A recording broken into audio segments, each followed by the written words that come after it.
जो कुछ भी मैं डॉक्टर से सुनकर आ रही थी, मेरी जगह कोई भी होता तो इस वक्त ऐसे ही डर जाता। मैं अकेली उस वक्त यश के साथ उस घर में मौजूद थी।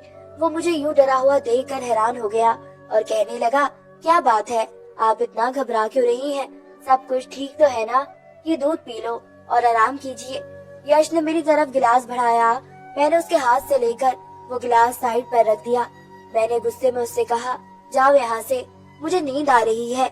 क्योंकि मैं जानती थी अब वो मेरे पास बैठकर अपनी पढ़ाई के किस्से सुनाएगा और जब तक मेरी आंखें नींद से चूर ना हो जाएगी वो उठकर बाहर नहीं जाएगा। मेरे सख्त लहजे से वो घबरा सा गया, कुछ हैरान भी था। कह रहा था, क्या बात है, आपकी तबीयत तो ठीक है? शायद मेरे रूखे बर्ताव से वो परेशान हुआ था। मुझे उस पर और भी गुस्सा आने लगा। कैसे कैसे ड्रामे वो मेरे सामने रचा रहा था, जैसे वो बहुत ही मासूम हो और अनजान हो, बहुत नेक हो।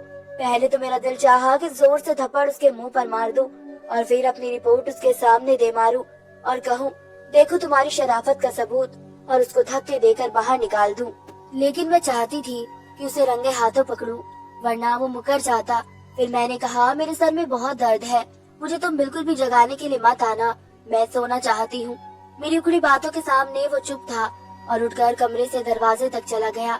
आप आराम करो और वहाँ दूध रखा है, वो दूध जरूर पी लीजिएगा। खाना भी नहीं खाया हुआ आपने? मुझे दोबारा से वो दूध को पीने को कह रहा था और फिर कमरे से बाहर चला गया। मैं वही तो जानना चाहती थी कि मुझे दूध और दवाई खिलाकर ये कौन सा खिलौना खेल मेरे साथ खेलता है। मैंने वो दूध का गिलास लिया और खिड़की से बाहर फेंक दिया, जो बाहर गली की तरफ खुली हुई थी, और दवाई दराज में रख ली और फिर मैं लाइट बंद करके कमरे में सो गई। अब मुझे उस वक्त का इंतजार था जब यश मेरे कमरे में आता। 1 घंटा गुजर चुका था। उसका इंतजार करके मैं थक चुकी थी और मुझे नींद भी आने लगी थी, इसलिए सोचा कि खुद ही देखूं कि वो क्या कर रहा है। मैं उठकर अपने कमरे से बाहर निकली तो सहन खाली था। सामने वाला कमरा यश का था। मैंने आहिस्ता से जब उसके कमरे का दरवाजा खोला तो मेरे होश उड़ गए। मैंने उसके कमरे का दरवाजा आहिस्ता से बंद कर दिया और दबे पाँव से अपने कमरे में आ गई। मुझे वो वक्त याद आया जब मुझे पहली बार मेरी बुआ का फोन आया था। कहने लगी कि यश बाहर पढ़ाई करना चाहता है, लेकिन तुम जानती हो कि मैं इस हक में नहीं हूँ कि उसे हॉस्टल में रहने के लिए इजाजत दे दूं। वहाँ किस किस्म के नौजवान होते हैं।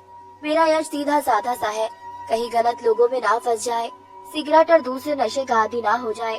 तुम तो जानती हो कि हमने कैसे उसकी देखभाल की है। मेरा बच्चा बहुत ही सीधा है, लेकिन जहाँ लड़के रहते हैं वहाँ 100 बदलाव होते हैं। इसलिए अगर तुम उसे अपने घर में रख लो तो मुझे तसल्ली रहेगी। उस वक्त तुम्हें बड़ी रहमदिली दिखाते हुए हामी भर ली थी कि यश मेरा भाई ही नहीं, बेटा भी है।